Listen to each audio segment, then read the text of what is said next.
चिदम्बरेश स्तोत्रम् ब्रह्मामुकामरविन्दतलिङ्गं जन्मजरामरणान्तकलिङ्गं कर्मनिवारणकौशललिङ्गं तन्मृदुपादु चिदम्बरलिङ्गं कल्पकमूलप्रतिष्ठितलिङ्गं दर्पकणाशयुधिष्ठिरलिङ्गं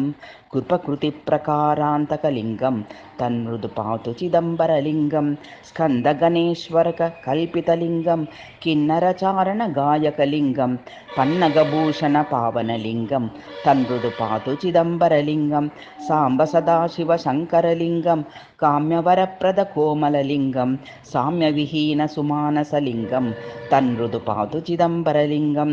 कलिमलकाननपावकलिङ्गं सलिलतरङ्गविभूषणलिङ्गं फलितपदङ्गप्रदीपकलिङ्गं तन्मृदुपातु चिदम्बरलिङ्गम् अष्टतनुप्रतिभासुरलिङ्गं विष्टपनाथविकस्वरलिङ्गं शिष्टजनावनशीलितलिङ्गं तन्मृदुपातु चिदम्बरलिङ्गम्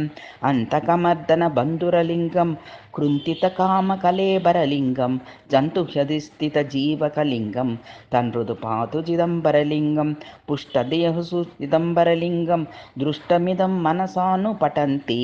अष्टकमेतदेवाङ्गमनसीयं ह्यष्टतनुं प्रति यान्ति नरास्ते।